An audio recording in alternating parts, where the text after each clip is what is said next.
Boa tarde, meus irmãos. Boa tarde, Célia. Boa tarde, Nivaldo. Mais uma tarde em que estamos aqui prestes a nos unirmos nesse grande horário das 18 horas. Nós e grande parte desse nosso planeta azul e a nossa Mãe Maria Santíssima, com todos os seus trabalhadores, envolvidos nessa tarefa de acolhimento, de afago, de proteção, de ajuda a esse planeta nosso tão necessitado, de acolhimento, de ternura mesmo para cada um de nós. Nós vamos pedir para a Célia que leia uma passagem evangélica do nosso Evangelho, faremos um breve comentário e daremos continuidade ao nosso encontro. Mas antes, gostaria de solicitar a vocês, aqueles que queiram, que coloquem um copo com água aí nas suas cabeceiras, nas suas mesas, e vamos, durante as nossas preces, durante o nosso encontro, pedir para que essa água ela possa ser magnetizada pelos espíritos superiores e que nela contenha o medicamento necessário para cada um de nós. Então, nós vamos ler do Evangelho segundo o Espiritismo, obra codificada por Allan Kardec, o capítulo 1, Não Vim Destruir a Lei. Esse é o título do capítulo 1, Não Vim Destruir a Lei. E no subtítulo O Cristo, nós vamos ler o item 4. E Kardec nos diz o seguinte: o papel de Jesus não foi o de um simples legislador moralista, tendo por exclusiva autoridade sua palavra.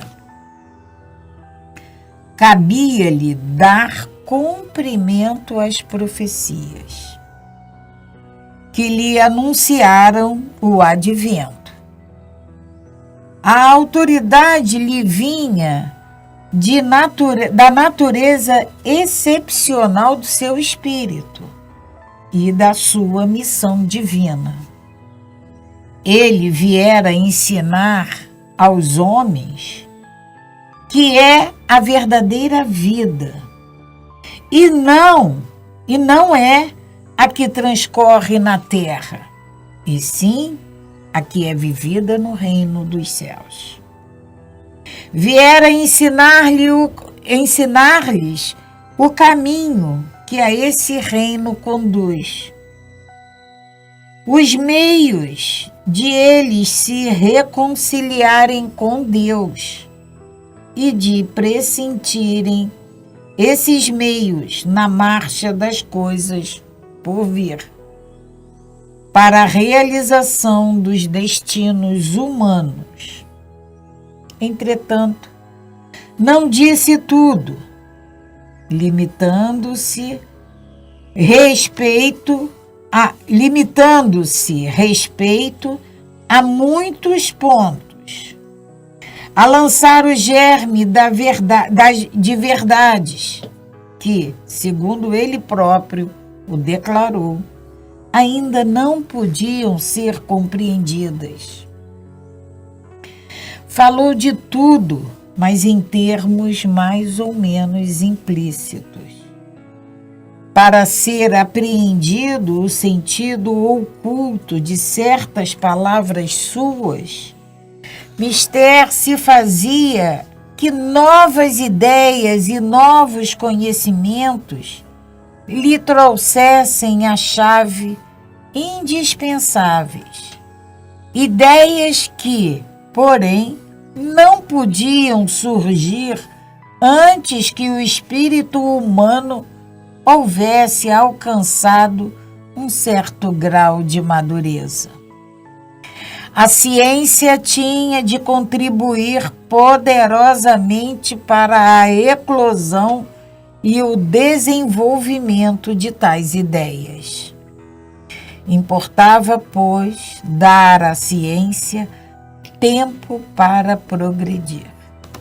Graças a Deus. Graças a Deus. Então, esse primeiro capítulo, Célia, do Evangelho segundo o Espiritismo, em que Kardec compilou tão bem para nós, ele vem trazer exatamente, não vim destruir a lei.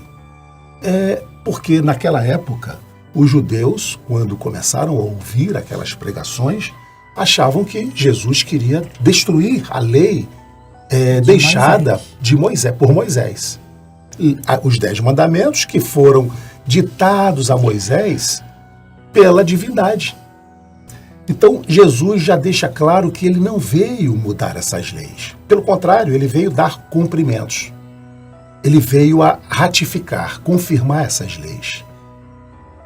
E isso, além do que, né, Célia, muito mais que isso, ele veio nos falar da vida futura.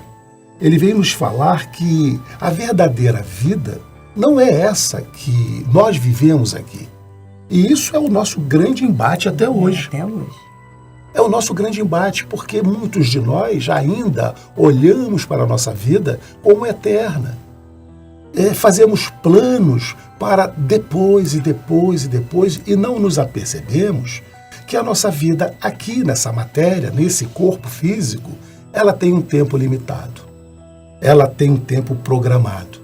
E que nós vamos ter que retornar para um local em que a vida será eterna, que é a vida dos espíritos, se nós não tivéssemos que reencarnar novamente, para darmos prosseguimento a esses aprendizados, a essa evolução. Então, é muito importante que a gente possa entender que essa vinda de Jesus foi para, acima de tudo, nos esclarecer dessa vida futura, dessa vida espiritual. Mas, como diz o texto, ele não pôde nos dizer tudo. Por quê? Porque nós não tínhamos esclarecimento necessário. Nós não tínhamos conhecimento necessário naquele momento para que ele pudesse trazer toda a verdade. É como se nós fôssemos querer ensinar matérias avançadas a crianças ainda. Então, nós éramos, naquele momento, e ainda de certa forma somos, seres com um entendimento ainda restrito. Então, ele falou tudo o que ele podia, ele trouxe tudo o que ele podia, mas sabia que ali estava o alicerce necessário, a semente necessária para que, posteriormente, nós tivéssemos, junto com a ciência, nós tivéssemos essa possibilidade, essa condição, como temos hoje, de interpretar essas falas que ele nos disse lá há 2000 anos atrás. Hoje nós temos condições de fazer essa interpretação muito melhor do que nós fazíamos há 10, há 20 anos atrás, ou nas encarnações anteriores. E assim vai ser, nós vamos evoluindo, vamos aumentando o nosso grau de entendimento e, evidentemente, vamos nos aproximando desses ensinamentos que Jesus veio trazer para nós. E tem 2 itens aqui nessa passagem que me chama a atenção. Uma é que ele não nos disse tudo. Sim. Não nos disse tudo, porque aí Kardec nos diz, ainda não podíamos compreender. Mas quem é Jesus para dizer para a gente que a gente não pode compreender? E ele vem nos explicando isso um pouquinho mais acima, quando ele diz que a autoridade dele, a autoridade de Jesus, vinha da natureza excepcional do seu espírito. Ou seja, hoje a gente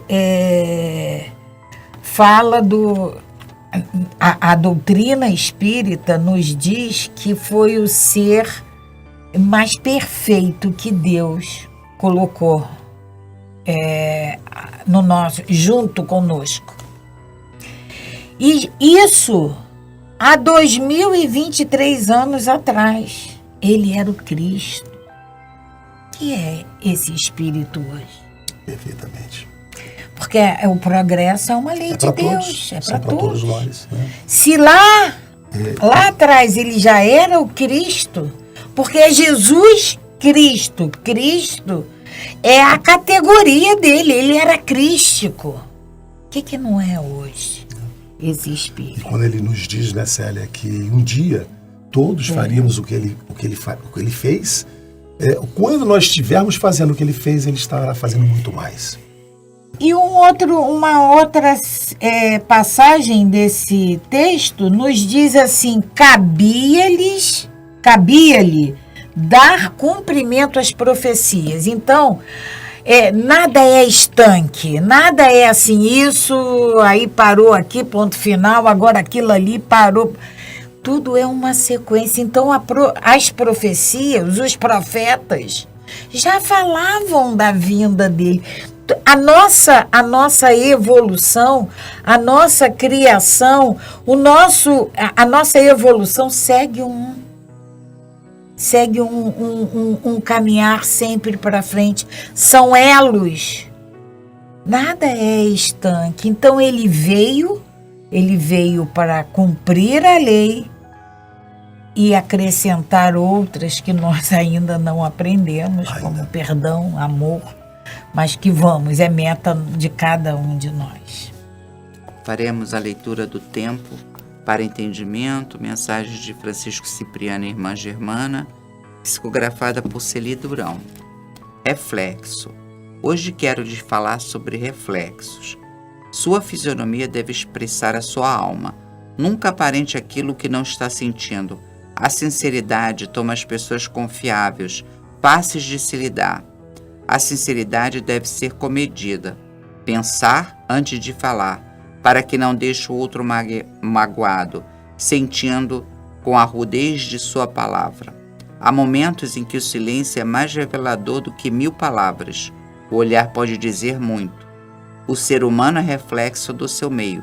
Portanto, é preciso um grande esforço para não se deixar influenciar pelo que há de negativo em sua sociedade.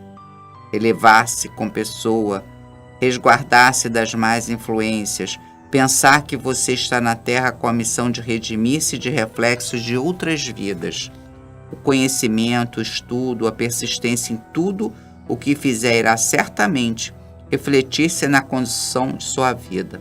Você pode estranhar porque vem passando por tantas provas, tantos sobressaltos. Isso é reflexo de suas vidas anteriores, mas muitas vezes é pela falta de planejamento, por viver sem um objetivo claro. A retidão de caráter, a contínua vontade de acertar, nunca o deixarão em situação constrangedora, e isso lhe dará uma segurança para enfrentar qualquer situação de frente. A vida de Francisco de Assis foi de tal forma proveitosa para a humanidade que, passados séculos, ainda influencia tantas pessoas. Ele foi o reflexo de sua bondade, de sua decisão de ajudar, de esclarecer, de modificar as pessoas. Sempre que a tristeza, que a amargura, que a preocupação com os problemas que surgem diariamente, que a dor física e espiritual estiver lhe tumultuando sua mente, reze, peça forças para suplantar essas fases. Tal como dia e a noite, tudo vem e tudo passa. A luz divina se reflete nos corações abertos para ela. A paz pode ser duradoura, dependendo de sua disposição para mantê-la. A paz pode ser conseguida sempre que tiver a certeza que está sendo ajudado e com a certeza que irá vencer todos os obstáculos. Viver feliz é viver em paz. Substituir a discórdia pela compreensão. Procurar acercar-se de pessoas positivas e dizer uma palavra amiga para o irmão revoltado. Reverter uma situação negativa, porém, não deixar que o abuso aconteça. Não permitir que pessoas mal intencionadas se acerquem de você. Esteja preparado para resguardar-se de tais pessoas. O mar reflete o céu. Há dias nublados, mas eles não são eternos. A tempestade passa. Seus reflexos, obviamente, são sentidos, porém o recomeçar é preciso. O céu azul irá lhe sorrir. Seja feliz, seja cortês, procure o bem. Vive, não se abater pelos problemas. Antes de se revoltar, lute, reverta qualquer situação com o poder da sua mente e com a proteção de seu anjo da guarda. Muita luz para todos. Esta reunião é reflexo de seus desejos de ajudar, de compreender as necessidades da união geradora da força. é também um reflexo de sua vontade de crescer e galgar planos maiores. Fiquem na paz de Jesus, de Francisco de Assis e dos bons espíritos aqui presentes. Graças a Deus, graças a Jesus. Graças a Deus. Graças a Deus. Então, nesse momento, meus irmãos, vamos elevar os nossos pensamentos à nossa querida Mãe Maria Santíssima e entregar todas as nossas dificuldades, todos os nossos problemas, seja ele de que ordem for. Vamos entregar para ela, na esperança, na certeza de que seremos dentro das nossas possibilidades, atendidos, porque o Pai quer sempre o melhor para nós.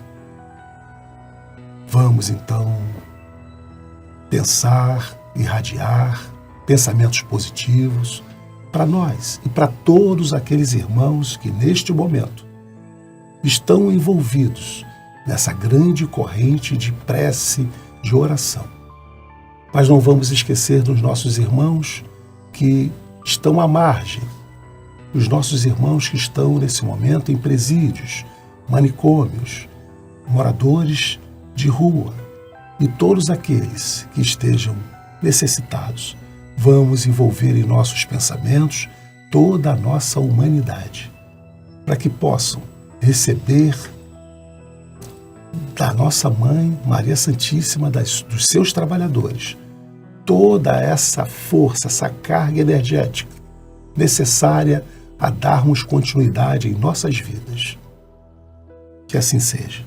Vamos agora ouvir a sua música.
Ave Maria, cheia de graça, o Senhor é convosco.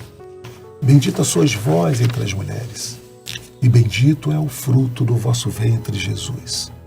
Santa Maria, Mãe de Jesus, rogai por nós, pecadores, agora e na hora de nosso desenlace.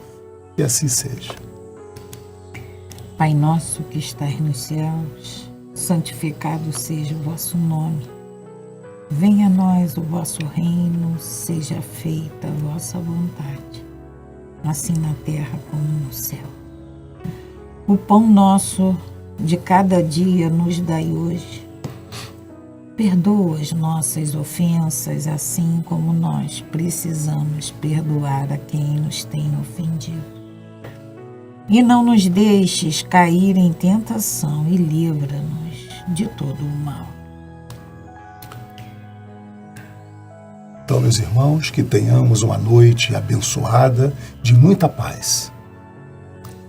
Paz e bem, paz e luz. Paz, muita paz. Não foi sorte nem azar, era Deus. Ainda é e sempre será. Já estava tudo escrito, não foi coincidência. É como um quebra-cabeças a se encaixar. Tem coisas que só lá na frente você vai entender. Outras, somente a eternidade vai poder explicar. Você ainda vai olhar para trás e perceber nos detalhes que o tempo todo Deus estava lá. Aquela porta que não abriu, aquele sim que você não ouviu, aquele projeto que não concluiu, era Deus te livrando, era Deus. Aquela amizade que se afastou, aquele papel que você não assinou, naquele momento você não entendeu. Mas era Deus te livrando, era Deus te guardando, te livrando, te preparando para algo bem maior. Era Deus te protegendo, mas você não estava entendendo. Era Deus te escondendo das ciladas do inimigo, era Deus te guardando do mal o tempo todo. Era Deus. Não questione Deus, entregue tudo nas mãos daquele que tudo pode e tudo vê. O que for para ser seu, chegará até você. Paz bem, paz e luz, paz, muita paz.